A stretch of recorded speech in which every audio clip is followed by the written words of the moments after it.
Kalau Tuhan berfirman pada Anda hari ini, jangan kira firman itu baru tercipta hari ini.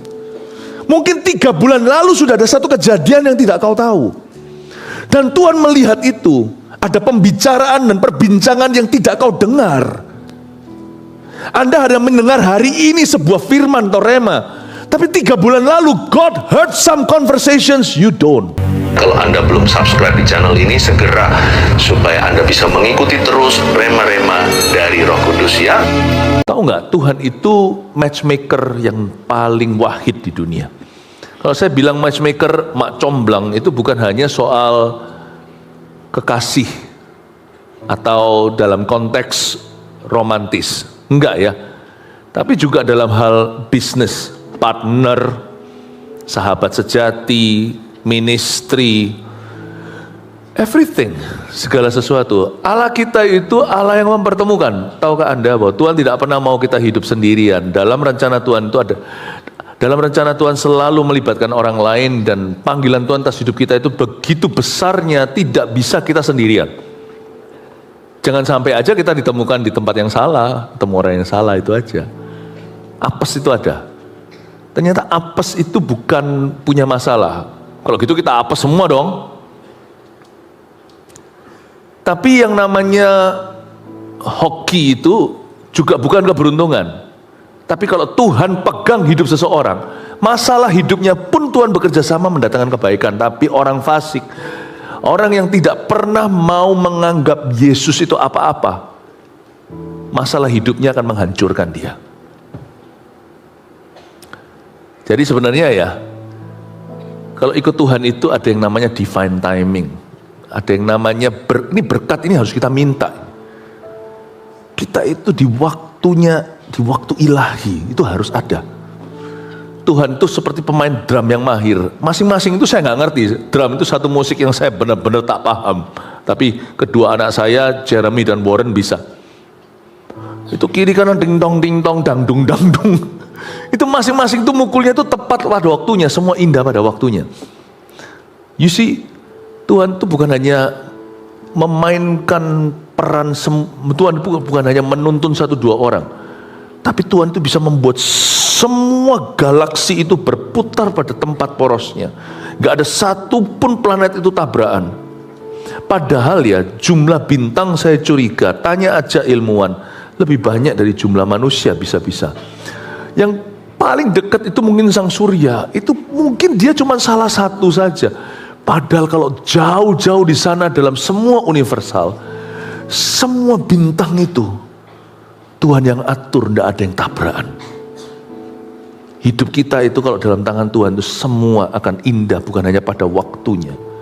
Masing-masing kita itu akan menemukan waktu ilahi. Karena itu jangan lihat masalahnya, lihat Kristus dalam masalah Anda. Ada Kristus, ada damai. Tidak ada Kristus, tidak ada damai. Mari kita pelajari cerita ini bukan sandiwara, ini cerita sungguhan. Ini ada suatu drama yang luar biasa. Bagaimana Allah mempertemukan 2 insan yang luar biasa pula, yaitu Saul, Raja Saul, dan Nabi Samuel. Mari kita lihat langsung aja ke episode loncatan, yaitu 1 Samuel pasal 9 ayat 9 sampai 18. Setiap kalimat, nanti setiap ayat saya akan bahas. Dahulu di antara orang Israel, apabila seseorang pergi menanyakan petunjuk Allah, ia berkata begini. Ini ada pepatah zaman dulu itu, nah, ya. Orang itu ngomongnya begini, mari kita pergi kepada pelihat. Sebab nabi yang sekarang ini disebutkan dahulu pelihat. Jadi di zaman orang Israel, zaman dulu secara tradisional, orang-orang itu kalau kepingin cari nabi untuk terima nasihat atau untuk didoakan, mereka bukan bilang ayo ke nabi yuk, mereka bilang ayo pergi cari pelihat. Ya, jadi sebelum masuk Samuel dalam cerita ini, jadi ternyata seorang pelihat pasti seorang nabi, tapi seorang nabi tidak tentu seorang pelihat. Ayo tak ajak mikir ya. Ya. Seorang pemain NBA Ya, National Basketball Association, terkenal banget tuh, bergengsi itu. Michael Jordan, Shaquille O'Neal, Kobe Bryant, mungkin yang nggak ngerti basket ya. Pasti bisa main basket. Mana ada orang NBA nggak bisa main basket. Tapi orang main basket nggak tentu NBA. Paham ya? Nangkep ya ini ya? Seorang zaman dulu itu kan masih pakai mesin ketik itu, zaman dulu, anak Gen Z nggak ngerti. Semua sekretaris pasti bisa ngetik, tapi bukan berarti semua orang yang ngetik itu sekretaris. Seorang pelihat, pasti seorang nabi. Pelihat itu bahasa Inggrisnya seer, orang yang mendapat penglihatan. Baik itu penglihatan waktu dia bangun, atau penglihatan saat dia tidur seperti mimpi. Tapi seorang nabi, seorang pelihat, pasti seorang nabi, dia profetik. Tapi seorang nabi nggak tentu karunianya itu melihat sesuatu. Contohnya itu Yesaya, Yeremia. Ya, nggak semuanya seperti Elia. Ada yang menuliskan sesuatu. Ya, saya ngomong apa sih? Mau coba ngomong apa sih? Apa hubungannya dengan Allah yang mempertemukan? Kita harus belajar untuk hidup dalam dimensi kenabian. Meskipun kita semua bukan nabi. Apa itu dimensi kenabian? Jalan dalam kairos ilahi. Karena kita ini semua umat yang profetik.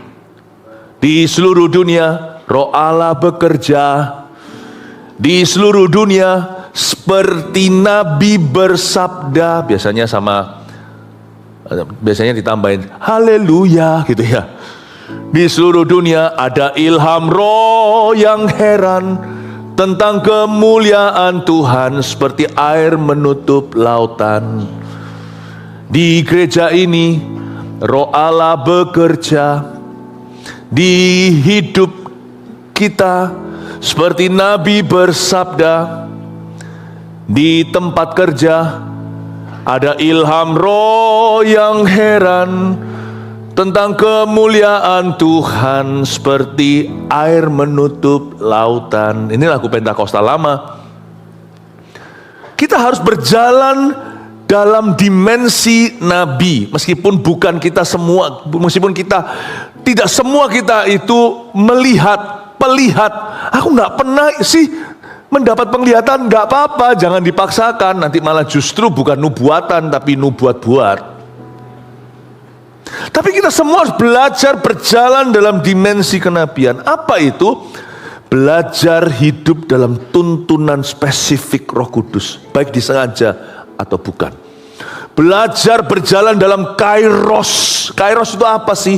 Itu bahasa Yunaninya untuk waktu ilahi. Kalau kronos itu jam tangan kita aja kayak gitu. Tiktok, tiktok, tiktok, tiktok. Ini bukan sosmed ya. Jam 1, 60 menit kemudian jam 2, jam 3. Itu kronos. Yaitu waktu yang berjalan teratur. Gak mempedulikan apa yang terjadi di dalamnya. Sana punya 24 jam, sini punya 24 jam. Tapi kairos itu, Allah bekerja di waktu tertentu. Dan di waktu yang lain, jikalau kau sengaja, Dia tidak akan bekerja dengan cara yang tadi. Atau kalau Anda lewatkan momen itu, tidak tentu kembali. Kairos itu adalah Tuhan masuk dalam kronos atau waktu manusia yang reguler itu dan melakukan sesuatu yang super reguler, yang supranatural, yang tidak bisa diulangi dan tidak bisa kau sengaja. Misalnya orang mau jalan nyebrang, tiba-tiba tali sepatunya lepas. Dia begini sebentar, pasang sepatunya, waktu dia jalan sana, truk udah lewat. Dan kalau dia tadi tidak tali sepatu, dia langsung maju, dia pasti sudah ditabrak sama truk itu. Tiktok, tiktok, kronosnya sama, tapi ada kairos menghentikan dia 3 detik saja sebelum maut menjemput. Itu perlindungan ilahi. Orang misalnya jalan ke satu tempat lalu habis itu dia datang ke pagian. Padahal janjiannya jam 7, dia jam 6:04 di situ. Dia salah lihat waktu. Ya sudah, dia duduk di sana malah justru ketemu bisnis partner yang nanti akan sama-sama jadi berkat besar satu dengan yang lainnya. Ada banyak hal itu yang gak bisa dijelaskan. Atau bahkan sesuatu yang disengaja, dia merasa gak bisa. Aku pokoknya harus pulang, ternyata benar. Disengaja, diatur, meskipun harus buang tiket pesawat, beli lagi, pulang ternyata sungguhan kan. Dia sangat dibutuhkan, andai kata dia pulang sesuai dengan tiket yang lama, dia gak bisa ada di sana sewaktu dia paling diperlukan. Nah, ada banyak hal yang tidak bisa dijelaskan, itu tuntunan Tuhan. Ini yang disebut sebab Nabi yang sekarang ini disebutkan dahulu pelihat. Pahami bahwa kita semua harus berjalan dalam dimensi Nabi. Tuntunan Roh Kudus secara nyata. Kadang-kadang lewat masalah. Makanya orang kalau nggak punya Roh Kudus itu kasihan. Karena dalam masalah dia harus hadapi sendiri. Tapi orang kalau punya Roh Kudus itu ada yang menuntunnya, ada kompas yang nggak kelihatan. Seperti ada satu tangan yang tidak terlihat, tangan berlubang paku dari Kalvari itu yang akan mengarahkan hidupnya melalui apa yang bisa dia rencanakan atau sesuatu yang dia tidak duga. Setiap kita harus berjalan dalam dimensi Nabi. Saya selalu berdoa, saya dan istri saya selalu berdoa begini, Lord, bless us with divine timings. Dan hari ini saya menoleh, sampai hari ini pula kami selalu mengalami waktu ilahi. Bukan berarti selalu hoki, enggak. Selalu mengalami waktu ilahi. Detik di mana seseorang tidak berkenan pada Allah, itu yang hilang, itu yang lenyap. Orang itu kadang-kadang nggak ngerti, dikiranya kalau Tuhan itu tidak bersama dengan dia itu lalu dia kehilangan materi. Bukan, kadang-kadang masih ada orang yang punya segala sesuatu, tapi sudah tidak ada penyertaan Allah dalam kehidupannya. Apes atau tidak apes itu tidak tergantung apa yang kau punya atau tidak punya. Apes dan tidak apes itu tergantung Allah beserta atau tidak beserta Anda. Dan dimana kalau Allah menyertai Anda akan berjalan dalam dimensi Nabi. Sekalipun Anda sendiri bukan pelihat. Saya harap Anda mengerti bagaimana claim God's blessing. Kenapa kita itu berdoa? Kenapa kita berdoa saat teduh pribadi sebelum kita pergi keluar dari rumah? Itu karena ada hal-hal tertentu yang really beyond your control. Kenapa tiap pagi kita berkata, peganglah tanganku Roh Kudus setiap hari, ku tak berani jalan sendiri, karena tanpa rohmu, bawalah diriku kepada segala kebenaran agar ku tidak tersesat, mengikuti jalanmu. Kenapa tiap hari kita tuh mendekat ke tahta Tuhan? Karena kita tahu, we cannot lead our own life. Kita tidak bisa menuntun dan memimpin hidup sendiri. We need God. We need God in our success, we need God in our problem. Kita butuh Tuhan dalam sukses kita butuh Tuhan dalam masalah. Lanjut ya, ceritain bagaimana mereka mengalami pertemuan yang dahsyat. Kemudian berkatalah Saul kepada bujangnya itu ayat 10. Pikiranmu itu baik, mari kita pergi. Maka pergilah mereka ke kota, ke tempat abdi Allah. You see, Saul itu ngomong sama bujangnya. Saul ini sebenarnya dia ini bukan, waktu itu belum raja. Saul ini anak orang kaya. Ini anak orang kaya, ya, dari Benyamin, suku Benyamin. Papanya itu punya banyak, enggak tahu kerjaannya apa, mungkinkah peternakan, tapi dia punya banyak kuda, keledai. Jadi mungkinkah dia itu kerjaan semacam logistik gitu atau transportasi. Pokoknya dia anak orang berada nih Saul. Dan dia pergi sama salah satu stafnya yang jadi asistennya. Stafnya ngasih saran, kita cari nabi ya. Saya kasih tahu dulu ya cerita sebelumnya. Beberapa keledai ayahnya itu hilang. Dan itu kalau hari ini, itu berarti beberapa truknya nyasar. Jadi akhirnya dikirimlah Crown Prince atau Pangeran Mahkota. Mahkota pangeran atau pangeran mahkota ya? Pangeran mahkota Dikirimlah beberapa di pangeran mahkotanya untuk cari itu truknya yang hilang. Keledai-keledai ayahku itu tidak tahu kemana, kesasar. Akhirnya dia cari-carilah, ceritanya itu mulai dengan sebuah kebutuhan. Akhirnya sang bujangnya, asisten itu lebih rohani. Paling dia lebih apa ya? Dia itu lebih updated, terupdate dengan kejadian-kejadian yang sifatnya rohani. Dia ngomong sama bosnya ini, tuan muda, tuan, gimana kalau kita cari nabi yuk, kita cari pelihat, mungkin siapa tahu kalau didoakan, dia bisa kasih kita nasihat. Saul itu bisa nggak kenal Samuel loh, Samuel itu terkenalnya luar biasa. Samuel itu ayat Alkitab mengatakan, bahkan belum di zaman sosial media, seluruh Israel tahu bahwa seorang nabi besar ada di tengah mereka. Dari sejak dia kecil tidak ada satupun kata-katanya yang gugur atau nubuatan. Tapi anehnya, pertama-tama ide itu tidak keluar dari Saul, keluar dari bujangnya. Lalu ketika diberitahu yuk cari pelihat, Saul juga nggak tahu. Antara dia itu nggak pernah tiktokan, atau memang dia itu orangnya cuek untuk perkara-perkara yang sifatnya kerohanian. By the way, Saul ini orangnya sekuler banget pikirannya. Zaman sekarang itu misalnya kalau ada orang Kristen, ya kan, orang Kristen, tapi tidak aware, itu berarti dia benar-benar simpatisan. Mungkin di Amerika zaman-zaman di mana Billy Graham yang diberikan julukan pendeta 1 miliar jemaat. Siapa nggak tahu Mr. Billy Graham? Ya, presiden pun kenal. Bayangin kalau zaman itu ada orang Kristen di Amerika nggak ngerti who Mr. Graham is. I think dia hanya Kristen-Kristenan. Nah, Saul itu kayak gitu orangnya. Jadi saya kasih sedikit backdrop story-nya. Bujangnya Saul itu malah justru lebih ngerti tentang dunia gereja. Dia bilang gini loh, ayo kita cari nabi. Lalu Saul berkata, good idea, boleh sih. Maka pergilah ia ke kota, ke tempat abdi Allah itu. Saya tunjukkan ya, Allah mempertemukan orang itu tidak tentu satu pihak itu sungguh-sungguh mencari.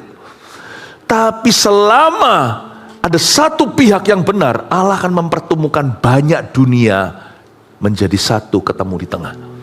You see, all he needs is one Samuel. Tuhan itu selalu mulai bekerja dengan orang benar dulu. Orang yang salah, semi benar, semi salah, semua akan dipertemukan nanti di jalanmu. Karena Tuhan cinta Israel. Karena Tuhan punya rencana atas dunia. Saul itu nggak cari Tuhan banget sih. Malah nggak cari Tuhan sama sekali. Mungkin cuman dia nggak anti gitu aja loh. Saya percaya di sini kalau ada seorang businessman yang takut akan Tuhan, nanti banyak hal dipertemukan di duniamu. Kalau di sini ada seorang CGL atau seorang anggota CG member yang sungguh-sungguh mencari Tuhan dan ingin bertemu, nanti ada banyak hal dipertemukan dalam hidupmu. So jangan khawatir kalau orang lain meresponimu atau tidak meresponi Anda. Anda aja responi Tuhan. Nanti segala sesuatu Allah akan pertemukan. Cuman butuh satu orang jalan dalam kairos, berjalan dalam dimensi Nabi. Nanti segala sesuatu akan jatuh pada tempatnya sendiri. Will you be the one? Saya selalu ngomong sama Tuhan, I want to be the one. Here I am, send me. Itu bukan berarti dikirim ke Afrika. Ini aku utuslah aku, itu berarti pimpinlah langkahku. Ya, pimpinlah langkahku. Tiap langkahku diatur oleh Tuhan. Dan tangan kasih-Nya memimpinku. Di tengah gelombang dunia menakutkan, hatiku tetap tenang teduh. Setiap langkahku, ku tahu yang Tuhan pimpin. Ke tempat tinggiku dihantarnya. Hingga sekali nanti aku tiba di rumah Bapa surga yang baka. Maksudnya di dunia ini terus tuntun saya Tuhan. Ke tempat yang tinggi itu rencana Allah. Ya, Saya mau tantang jemaat kita, masing-masing Anda itu berjalan dalam dimensi nabi, tanpa harus sok nabi-nabian. Nggak usah kita berkata, oh demikian firman Tuhan. Seperti anak-anak muda kalau sudah jatuh cinta jadi nabi semuanya. Tuhan berkata, kamu jodoh saya. Jawab, kalau memang bukan. Tuhan juga berkata, kamu bukan jodohku, salah satu kita salah. Jangan mau diancam pakai nama Tuhan. Jalan dalam dimensi nabi itu bukan jadi pelihat tiba-tiba. Tapi untuk hidupmu sendiri itu bisa berjalan dalam tuntunan ilahi. Sehingga timing-timingmu itu bisa pas. Itu tidak bisa dipaksa, itu tidak bisa dibuat-buat. Itu ada sutradara dari sorga yang mengancang semua. Bahkan masalah pun orang lain berkata, apes lu. Tiba-tiba bisa diputar balikkan. Tuhan mengerjakan kebaikan, orang jadi garuk-garuk kepala. Gara-gara masalah itu, seluruh keluarga diselamatkan. Kok bisa ya? Tapi orang fasik gali lubang jatuh sendiri ke dalamnya. Orang benar berjalan, orang fasik gali lubang, dia justru melangkahinya. Semua senjata ditempa melawanmu justru tidak akan berhasil, kata Alkitab di Yesaya 54. Saya tambahkan, setiap senjata ditempa melawanmu justru jadi peluru keberhasilanmu. Saya percaya Tuhan itu masih akan menunjukkan kemuliaannya dan akan membedakan orang fasik, orang benar dari orang fasik. Allah akan memberikan perlakuan khusus kepada orang-orang yang sungguh-sungguh tulus. Saya ajak kita lihat ya ayat 11. Ketika mereka naik jalan pendakian ke kota itu, mereka bertemu dengan gadis-gadis yang keluar hendak menimba air. Mereka di sini adalah Saul dan bujangnya. Mereka bertanya kepada gadis-gadis itu, "Pelihat ada di sini?" Tanda tanya. Ayat 11 saya bisa bayangkan gadis-gadis itu semuanya blush. Ya, enggak usah pakai blush on. Gadis-gadis itu semuanya langsung kemerah-merahan pipinya. Kenapa? Karena Saul itu satu tinggi.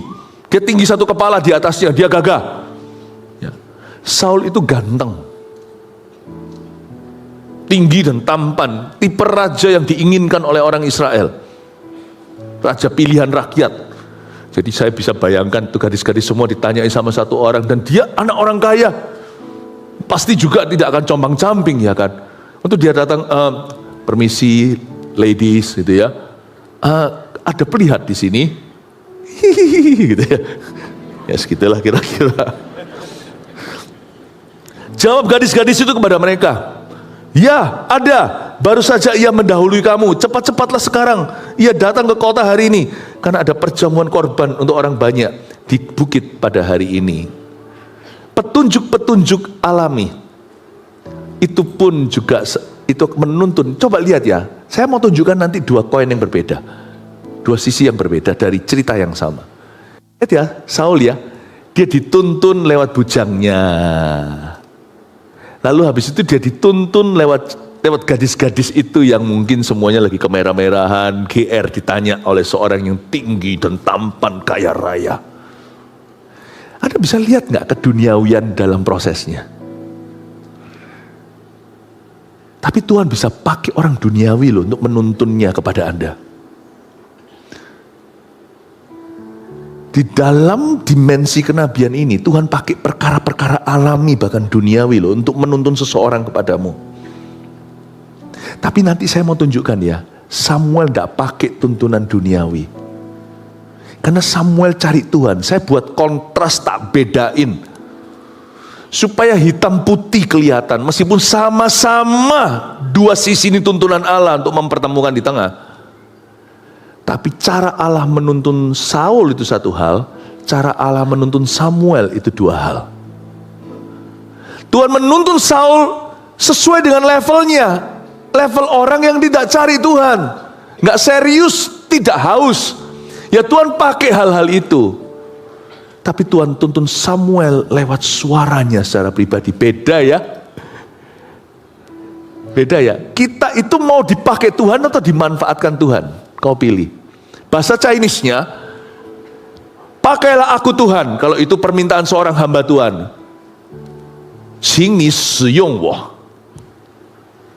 Tapi kalau kata satu lagi yang mirip dengan itu bukan 使用, tapi 利用. Jangan berkata liyong itu nggak bagus. Ni puyao liyong wo. Liyong itu memanfaatkan. Yang satu itu siyong itu artinya dipakai. Liyong itu dimanfaatkan.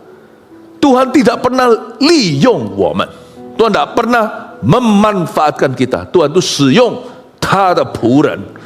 Tuhan itu memakai hamba-hambanya. Tuhan sama saya hubungannya bukan memanfaatkan, tapi memakai saya. Tapi Tuhan memanfaatkan bahkan kefasikan orang fasik untuk menjatuhkan ke atas kepala mereka sendiri. Dan sebenarnya Tuhan memanfaatkan keadaan-keadaan Saul, karena Saul itu memang tidak pernah cari. Dia jalan di dalam dimensi nabi itu bukan kesengajaan. Dia itu cuman ikut arus dan Tuhan memang arahkan. Tuhan tuh bisa memakai apapun juga. Tuhan pakai Yeremia untuk menyampaikan firman mulia, tapi Tuhan juga pakai keledai untuk bicara sama Bileam. Kita ini Yeremia, kita ini nabi atau keledai? Dalam cerita ini Saul itu dituntun harus dengan cara tidak langsung oleh Tuhan, karena Saul tidak punya hubungan pribadi dengan Tuhan. Tetapi Samuel itu Samuel itu dituntun oleh Allah secara pribadi. Jadilah Samuel, jangan jadi kayak Saul. Tuntunannya itu harus lewat bujangnya.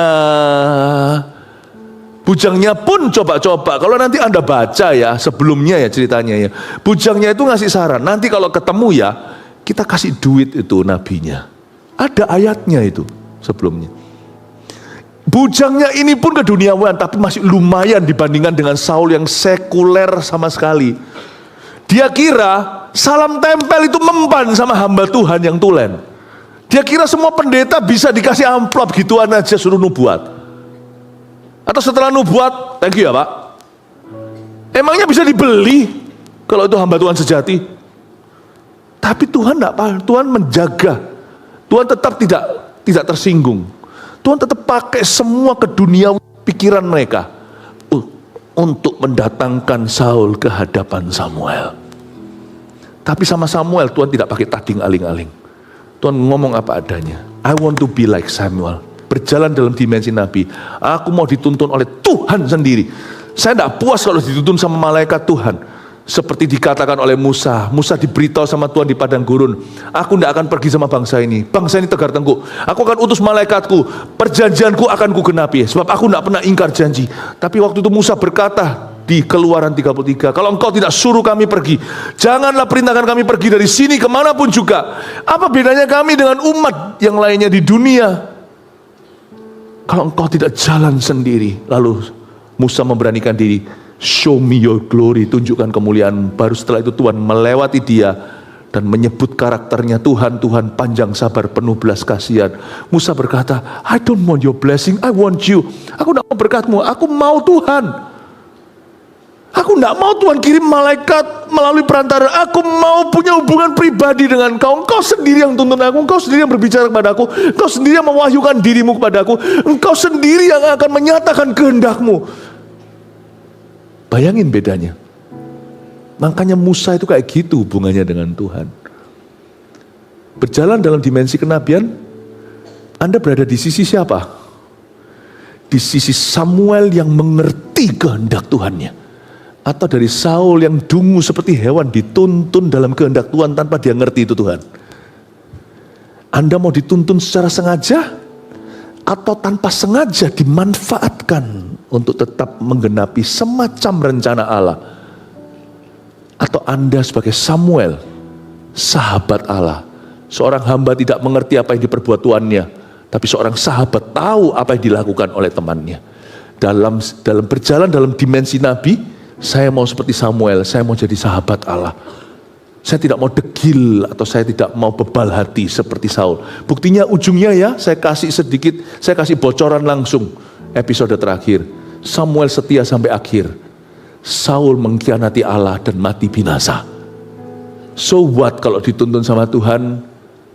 Kalau ujungnya kayak gitu. Karena Saul dari dulu memang tidak pernah serahkan hati.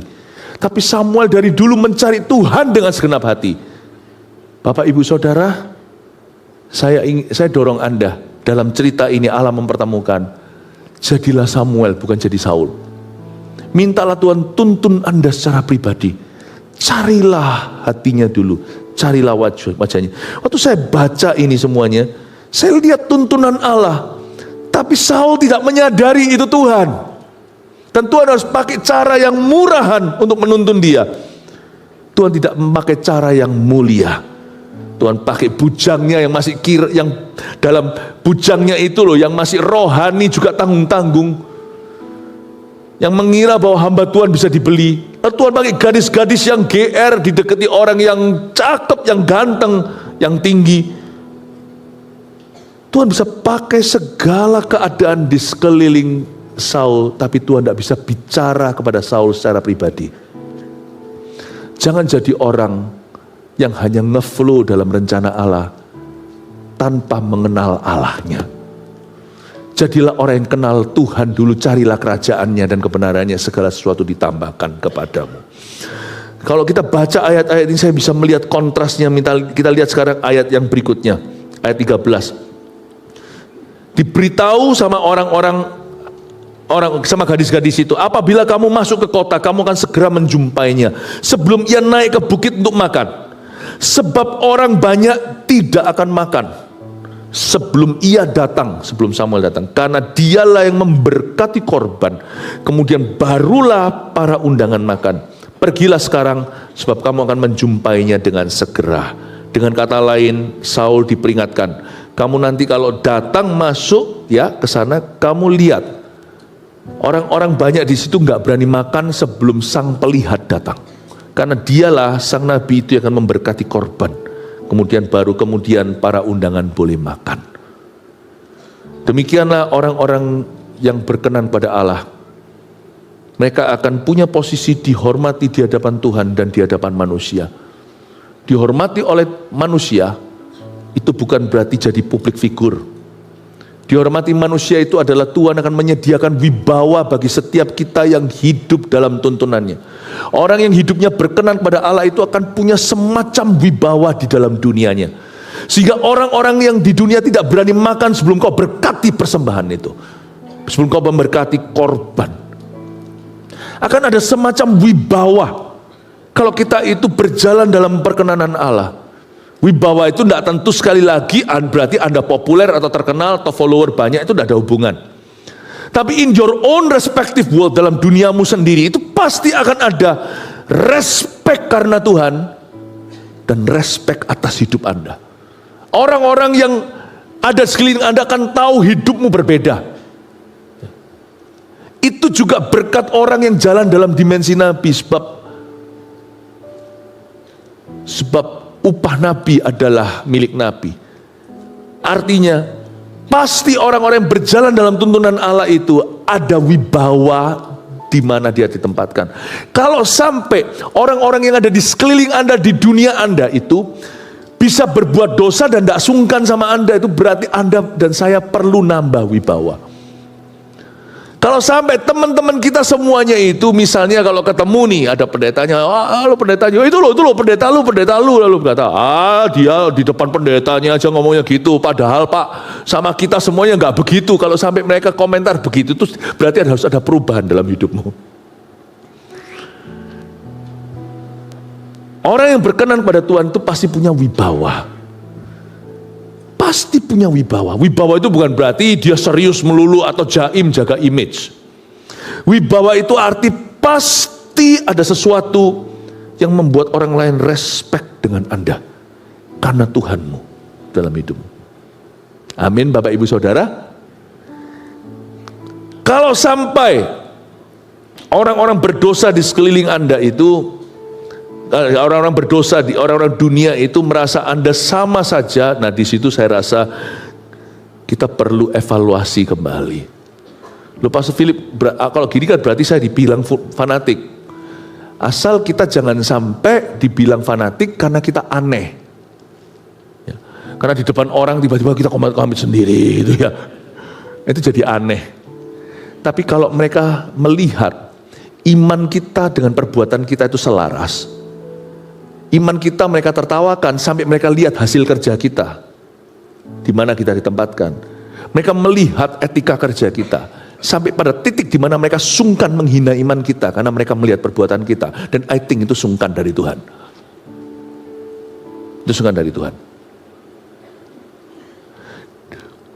Wibawa ketika diberikan, kita mungkin akan kehilangan beberapa orang. Beberapa orang akan menghindari kita, menjauhi kita. Jadi pasti ada sesuatu yang dikorbankan kalau kita mau berkenan. Orang yang berkenan pada Tuhan itu pasti satu titik akan ada orang-orang yang meninggalkan dia. Asal jangan sampai itu loh orang aneh. Karena kita itu weird, karena kita aneh. Tapi kita itu dikagumi karena kita normal. Tapi dibanding dengan hidup mereka, mereka rasa kita lebih dari mereka. Dengan perbuatan kita membeli respect mereka. Sampai satu titik di mana mereka tidak berani lagi menghina iman kita. Karena mereka tahu bahwa kita sangat-sangat, bahwa iman kita itu tulen sejati. Iman kita itu bukan omong kosong nyaring bunyi, tong kosong nyaring bunyinya. Belilah perkenanan Allah itu sampai orang banyak tidak berani makan sebelum Samuel datang, karena dialah yang akan memberkati korban. Ini adalah satu titik yang harus kita capai sebagai orang Kristen. Baru setelah itu kita disebut saksi Kristus di dunia ini. Pada waktu saya pertama kali bertobat itu susah, karena teman-teman saya pada waktu itu masih teman-teman lama. Sama teman-teman baru kan saya baru aja dilepaskan Tuhan. Jadi sebagian dari teman-teman lama saya itu melihat perubahan saya. Yang satu berkata, "So you love your God?" Sampai satu titik dia tanya, dan saya jawab dengan gamblang. Pertanyaannya gampang, jangan rumit kalau menjawab. Saya bilang yes. Dan akhirnya sejak hari itu dia tidak mau berteman dengan saya. Satu lagi juga sama.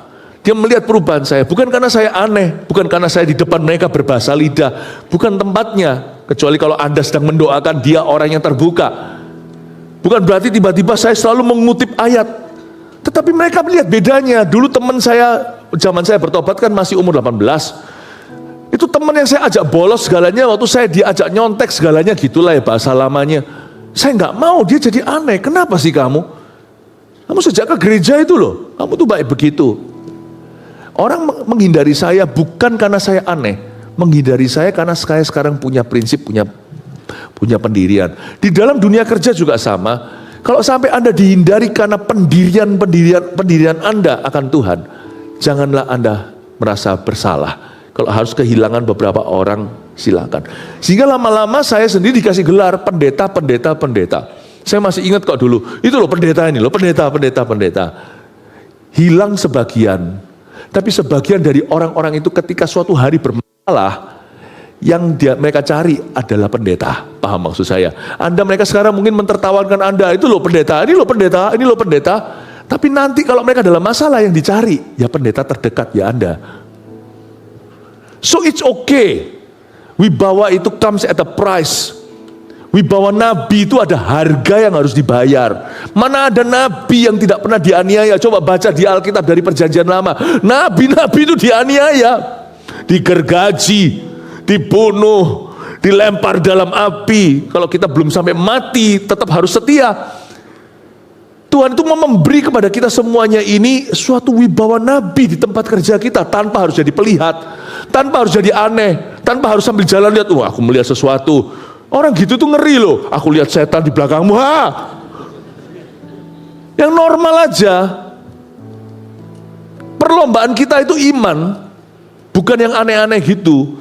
Tunjukkan lewat buah-buah kebenaranmu, tunjukkan lewat buah-buah pertobatanmu, tunjukkan lewat buah-buah pekerjaanmu, tunjukkan lewat tutur katamu, tunjukkan lewat prinsipmu, tunjukkan lewat kasihmu, tunjukkan lewat excellence-mu.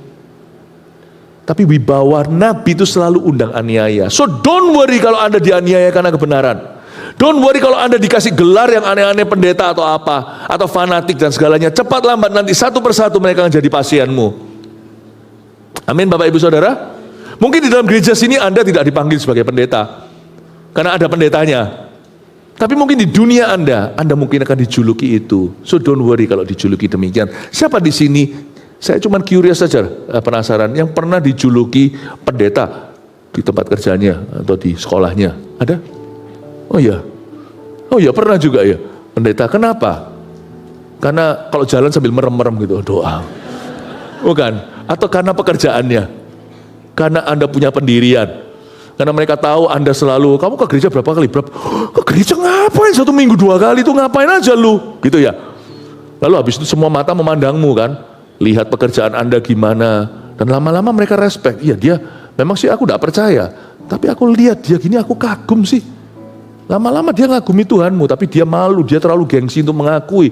Jadi yang dilampiaskan adalah ke dirimu, pendeta. Tapi sebenarnya malu-malu tapi mau orang itu. Sebenarnya dia rindu tapi dia masih gengsi untuk mengakui. Tunggu aja tanggal mainnya, nanti kalau dia kelepak-kelepak angkatlah bawa dia ke CG. Katakan wibawa Nabi. Letakkan tangan di dada, katakan, aku mau punya wibawa itu. Bayar harga ya. Setiap kita harus punya itu, ya.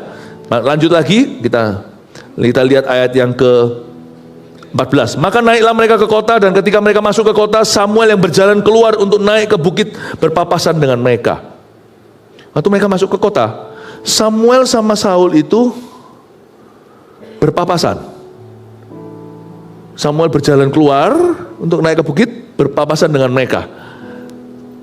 Tapi Tuhan telah menyatakan kepada Samuel, ayat 15, sehari sebelum kedatangan Saul. Demikian, saya suka Samuel. Kalau Saul tuntunannya lewat bujangnya yang masih duniawi, lewat gadis-gadis yang tadi, kalau Samuel dituntun langsung sama Tuhan. I like this. Tapi Tuhan telah menyatakan kepada Samuel sehari sebelum ketemu Saul. Apa katanya? Ayat 16, besok kira-kira waktu ini aku akan menyuruh kepadamu seorang laki-laki dari tanah Benyamin. Engkau akan mengurapi dia menjadi raja atas umatku Israel, dan ia akan menyelamatkan umatku dari tangan orang Filistin. Sebab aku telah memperhatikan sengsara umatku itu, karena teriakannya telah sampai kepadaku. Perhatikan kata Tuhan. Tuhan yang Maha Kuasa tahu sampai detik 1.001 detik. Tapi Tuhan itu bisa bicara bahasa manusia. Karena manusia itu tidak menentu. Dia berkata besok kira-kira waktu ini. Di dalam nubuatan selalu ada fleksibilitas. Karena manusia itu berjalan dalam ketidakpastian. Tuhan itu tidak pernah paksakan kehendaknya. Tuhan itu bekerja sama dengan manusia. Tuhan juga memberikan ruang. Kenapa kira-kira? Siapa tahu di tengah jalan Samuel perlu pergi ke WC dulu. Tuhan kasih kita itu kelonggaran waktu. Besok kira-kira waktu ini. Tuhan itu tidak memaksakan kehendaknya. Tuntunan Allah itu selalu melibatkan personality kita, kepribadian kita. Besok kira-kira waktu ini kamu akan ketemu dengan Saul, dengan seorang dari Benyamin. Ya, dia tidak beritahu langsung namanya Saul. Kamu akan ketemu dari seorang laki-laki dari tanah Benyamin. Itu sendiri sih quite unusual, tidak lumrah. Karena orang Benyamin biasanya tidak nyasar ke sana, tidak ada hubungan bisnis. Di mana Samuel berada naik hendak mempersembahkan korban, orang Benyamin tidak ke situ. Orang Benyamin terkenal sebagai suku terkecil. Mereka itu eksklusif. Itu tipe orang-orang yang sukanya itu cuma bisnis di daerah itu. Yang kaya ya kaya di situ, yang miskin ya miskin di situ. Tidak terjadi interaksi. Itu sendiri kalimat dari Tuhan aja seharusnya membuat Samuel berkata, apa mungkin ya? Saya dari nubuatan yang Tuhan beritahukan pada Samuel, tuntunan ini saya belajar sesuatu. You see, Tuhan itu kalau bekerja bisa out of your box. Dia itu bisa keluar kerja luar dari lumrahnya. Tuhan itu bisa bekerja di luar tradisi keluarga Anda atau apa yang sudah Anda tahu atau kenal. Kalau Tuhan mau bekerja itu jangan berkata nggak mungkin dulu, jangan dimentahkan di depan. Tak lama yang lalu saya barusan mendoakan orang. Lalu saya berkata, ayo ajak orang itu ke gereja. Susah. Lalu saya langsung tegur, lah buat apa kita berdoa? Lalu dia sadar, iya ya. Kalau semalam-malaman kita tangkap ikan, padahal semua yang nangkap ikan itu nelayan kakap semua, nelayan yang pengalaman. Nggak dapat, tapi karena kali ini Yesus berkata, tebarkan sebelah kanan, muncul ikan 153, besar-besar semua. Jangan berkata nggak mungkin kalau orang Benyamin itu bisa mampir ke sini. Tuhan tuh punya cara. Dan sebelum Tuhan bicara sama Samuel, jauh hari sebelumnya Tuhan izinkan keluarga orang Benyamin ini kehilangan truk-truknya, keledai-keledainya. When God speaks to you today, mungkin Tuhan sudah merancangkan sesuatu 7 bulan lalu di sisi situ. Kalau Tuhan berfirman pada Anda hari ini, jangan kira firman itu baru tercipta hari ini. Mungkin 3 bulan lalu sudah ada satu kejadian yang tidak kau tahu. Dan Tuhan melihat itu. Ada pembicaraan dan perbincangan yang tidak kau dengar. Anda hanya mendengar hari ini sebuah firman atau rema. Tapi 3 bulan lalu God heard some conversations you don't. Tuhan mendengar pembicaraan tertentu di balik layar yang tidak kau dengarkan. Tuhan melihat perkara-perkara yang tidak kau lihat. Makanya itu yang paling baik adalah taat. Kalau Tuhan berkata hari ini seperti Maria, kita jawab ya Tuhan dan amin. Singkat, padat, dan janganlah kita tele-tele dengan Tuhan. Jangan buang waktu. When God speaks to you, believe. Percaya dengan segenap hati. Hari itu Samuel menerima wahyu. Kamu akan ketemu dengan seorang dari Benyamin. Dia akan mampir ke sini besok kira-kira waktu ini. Itu sudah terjadinya minggu-minggu yang lalu. Keledainya hilang berhari-hari lalu minimal. Dan itu keluarga udah pusing 7 keliling, truknya semuanya di mana, belum ada yang namanya, belum ada trackernya saat itu. Aduh, ini keledai kan bukan truk. Keledai ini kan adalah hewan yang bisa aja pergi gitu aja kan, dia gak berakal budi. Aduh, kemana semua, satu keledai itu harganya berapa? Itu alat transportasi atau alat bisnis. Yang satu belum dicicil, belum lunas lagi. Ternyata jauh sebelum hari sebelum Tuhan bicara kepada Samuel, Tuhan sudah izinkan ada suatu kejadian di keluarga, di sebuah bisnis. When God speaks to you, you don't know the background story, you don't know everything. Dan Tuhan tidak harus menjelaskan segala sesuatu. Just believe when He speaks to you. Ayo jadi CGL misalnya. Itu sudah ada ceritanya berapa bulan yang lalu. Tuhan taruh sesuatu di hati leadermu. Kita tidak pernah tahu. Dan Tuhan itu kalau bicara sama Samuel itu dia murah hati. Muel, besok kira-kira waktu ini. Tuhan kasih kesempatan para gadis itu untuk menceritakan. Kan kita tidak tahu mereka secerewet apa nanti waktu ngomong. Bisa aja dia di sebelah situ loh. Nanti kamu ke sana ya. Nanti lihat kalau ada orang mau makan, tidak berani makan, berdiri semua nunggu Nabi. Ya udah, orang itu lagi ditunggu. Kamu tunggu aja di sana. Itu akan muncul nanti si Nabi itu, si pelihat itu. Bisa sesingkat itu. Tapi kalau mereka tukar-tukaran nomor, kan ekstra 5 menit. Makanya Tuhan bisa berkata besok kira-kira waktu ini. God is so good ya. Tuhan itu tidak merancang seluruh dunia untuk dijadikan itu sendirian. Allah Bapa, Putra, Roh Kudus. Tapi ketika kejadian-kejadian di dunia ini, Tuhan melibatkan interaksi kita. Besok kira-kira waktu ini. Please kalau Tuhan berbicara, jangan kau tunda. Karena kita bisa menundanya sedikit. Kita juga bisa menepati waktunya. Karena itu dari kata kira-kira ini menakutkan buat saya. That means I can delay God's plan in my own life. Kalau saya seperti gadis-gadis itu yang sedang dimanfaatkan Tuhan, bukan hanya memberitahu di mana Nabi itu kalau tukar-tukaran nomor. Saya juga bisa menjadi orang-orang yang memperlamban rencana Allah. Kata kira-kira ini tanggung jawab buat saya. Saya tidak bisa membuat rencana Tuhan lebih early, tapi paling tidak saya bisa membuat rencana Tuhan tepat waktu di hidupku. Bagaimana kira-kira yang terjadi dengan sida-sida Ethiopia itu jikalau Filipus yang diberitahu, kamu harus pergi ke tanah selatan, tempat orang-orang sunyi, tidak ada orang ke sana. Kamu ke situ, Roh Kudus bawa dia ke sana. Untung dia tidak bantah.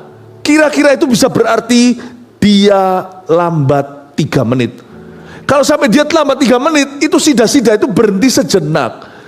Dia berhenti sejenak itu baca Yesaya, kok bisa pas waktu dia baca di ayat tertentu, pas Filipus ada di situ dan mendengar dia baca surat Yesaya itu atau kitab Yesaya, lalu dia tanya, pas dia tanya siapa yang diberitahukan oleh Nabi ini, Dirinya sendiri atau orang lain? Filipus masuklah dengan penginjilan. Yang dimaksud adalah Yesus tak lama kemudian dibaptis. Coba telat 3 menit.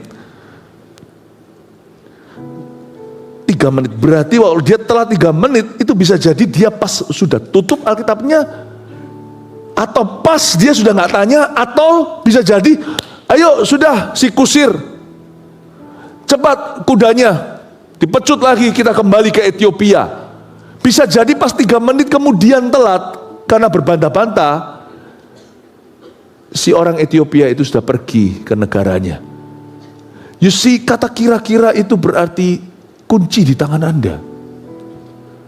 Kalau Tuhan mau main Tuhan saja, tidak ada kira-kira. Besok jam segini, detik ke sini, kamu ketemu sama Saul, orang Benyamin itu. Tahukah kunci kerajaan sorga bukan di tangan Tuhan? Untuk hidup kita, di tangan kita. Kata kira-kira ini very powerful and scary at the same time.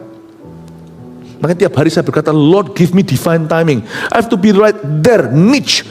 Benar-benar on the dot. Dalam kehidupan saya.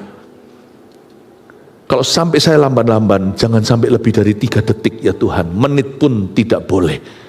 Saya berdoa Tuhan Yesus, kira-kira itu, besok kira-kira waktu ini aku akan menyuruh kepadamu seorang laki-laki dari tanah Benyamin. Tuhan tidak pernah ambigu, Tuhan itu tidak pernah abu-abu. Kalau ini, it doesn't sound like God. Ayat 16 ini, besok kira-kira, it doesn't sound like Him. Dia itu maha daulat. Saya baca ini, Tuhan memberikan satu ruang waktu untuk kegagalan manusia. Tapi please jangan lama-lama. Amin Bapak Ibu Saudara.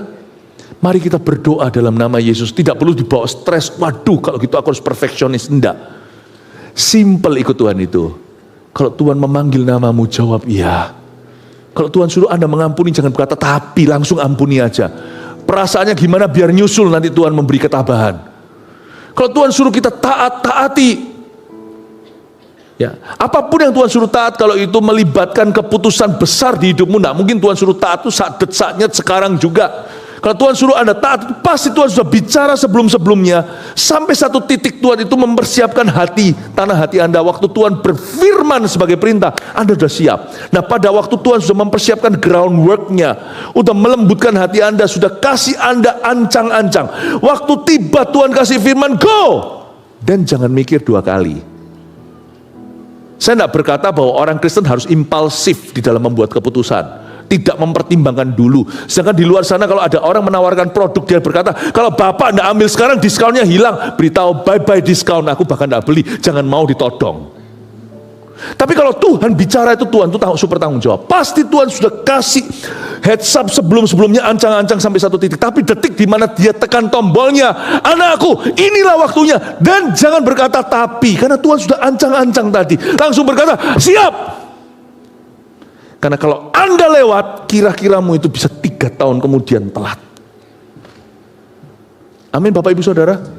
Terlalu banyak produk kadaluarsa dalam tuntunan Allah. Itu bukan salah Allah, tapi salah orang yang kira-kira. Kata kira-kira ini powerful. Berjalan dalam dimensi Nabi harus membuat kita itu benar-benar on the dot kalau ikuti Tuhan. Saya harap apa yang saya ajarkan ini bukan 101 atau bukan sesuatu yang basic. Tapi jemaat kita sudah semakin dewasa, harusnya siap untuk perkara seperti ini. Saya tantang Anda untuk profesional dalam tuntunan Allah. Ya, profesional dalam tuntunan Allah. Karena dalam Tuhan itu seperti pemain drum, ketukannya tidak tentu 1/4, 1 nggak tahu. Drum itu apa ya?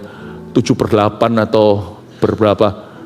Tuhan itu kalau Anda tidak ikuti dari dekat, Anda akan luput, sekali luput akan berapa tahun lewat, tidak tentu kembali lagi. Karena itu dalam tuntunan spesifik dalam hidupmu, janganlah anggap remeh tuntunannya. Amin Bapak Ibu. Lalu kita lihat ketika Samuel melihat Saul, maka berfirmanlah Tuhan kepadanya, ayat 17. Maka berfirmanlah Tuhan kepadanya, inilah, bentar ya. Inilah orang yang kusebutkan kepadamu itu, orang ini yang memegang tumpuk pemerintahan atas umatku. Dalam pada Saul datang mendekati Samuel di tengah pintu gerbang dan berkata, maaf, di mana rumah pelihat itu? Saya selesai sampai ayat 18. Isa pas lucu sekali. Jadi mereka papasan kan, tiba-tiba yang datang itu bukan Samuel yang cari Saul. Kalau Tuhan berfirman, Anda jangan tolong Tuhan. Firman Tuhan itu sanggup menggenapi dirinya sendiri. Firman Tuhan itu bisa self-fulfilling. Jadi nanti itu kejadiannya gini, Saul itu bisa datang, dia cari nabi pelihat itu, bisa tanya sama Samuel, mana itu Samuel? Lucu ya. Dia datang ke Samuel dan berkata, maaf, di mana rumah pelihat itu? Nanti ayat 19, saya tidak bahas ayat 19, Samuel langsung mungkin dalam hatinya tertawa. Jawab Samuel pada Saul, akulah pelihat itu. Tuhan itu bagus ya, Tuhan itu lebih daripada apa itu yang bagian delivery itu loh, saya tidak mau sebut nama. Tuhan itu kalau menggenapi janjinya, itu sampai door to door. Tuhan bilang besok, kira-kira waktu ini, kamu akan ketemu seorang dari suku Benyamin. Tuhan tidak sebut itu Saul, Tuhan belum beritahu siapa. Tapi waktu papasan, ketika Samuel lihat Saul, coba lihat dimensi ini. Waktu Samuel lihat Saul, lewat kan? Samuel lihat Saul. Pasti itu juga secara natural, alami, daya tarik itu. Ya, karena pada waktu semua orang lihat Saul itu pasti semua noleh.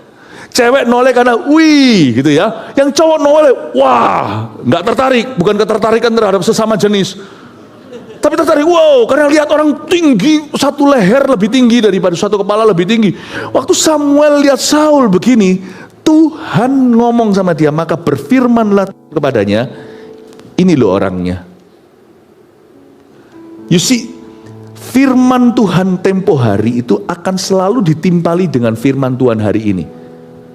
Samuel kemarin diberitahu, besok kira-kira waktu ini kamu akan ketemu seorang dari suku Benyamin. Besok, dia nggak tahu yang mana. Suku Benyamin sama suku, kan kalau bicara mungkin baru kelihatan. Apakah Anda bisa membedakan orang dari Surabaya sama orang dari Malang? Nggak bisa bedain.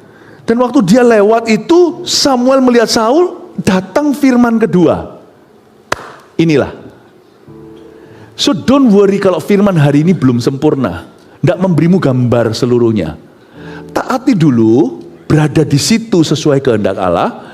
Nanti firman yang kau dapat tempo hari pasti ditimpali dengan firman baru esok hari, yang akan meneguhkan firman yang pertama. Cara Tuhan berfirman itu kadang-kadang instalasi karena manusia itu tidak maha tahu. Dan ketika bahkan firman kedua diberitahukan waktu Samuel perhatiannya terambil oleh Saul. Siapa orang ini kok tinggi sekali? Tuhan berkata, inilah dia. Setelah itu pun Samuel tidak berbuat sesuatu. Saul yang datang ke dia, permisi bapak tua, iya. Katanya di sini ada pelihat. Nanti di sini ada nabi. Siapa ya itu ya? Bolehkah saya tahu? Saya tadi diberitahu sama gadis-gadis itu. Nanti ada nabi yang datang sini untuk makan. Yang mana ya Pak? Boleh saya tahu? Samuel berkata, sayalah pelihat itu. You don't have to help God. What he says will come to your door. Apa yang dia katakan akan datang kepadamu. Tugas kita hanyalah berada di divine timingnya. Berada di divine placement, berada di waktu ilahi, di tempat yang Tuhan tentukan.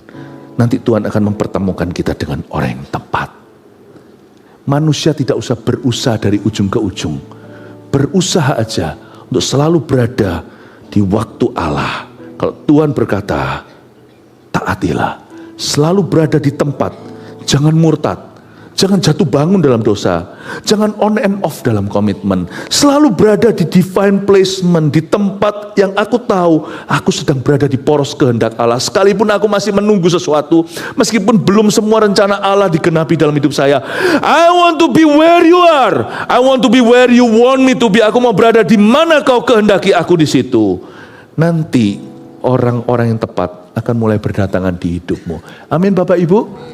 Saya berdoa semua kita berjalan dalam dimensi Nabi. Kasih tepuk tangan untuk Tuhan. 1 Petrus 4 ayat 7. Kesudahan segala sesuatu sudah dekat. Karena itu, kuasailah dirimu dan jadilah tenang, supaya kamu dapat berdoa. Saudara yang terkasih, terima kasih telah mendengarkan firman Tuhan hari ini. Jangan lupa untuk dukung terus channel ini dengan cara subscribe, like, share, dan juga komen, agar saudara kita yang lain juga boleh terberkati. Tuhan Yesus memberkati kita.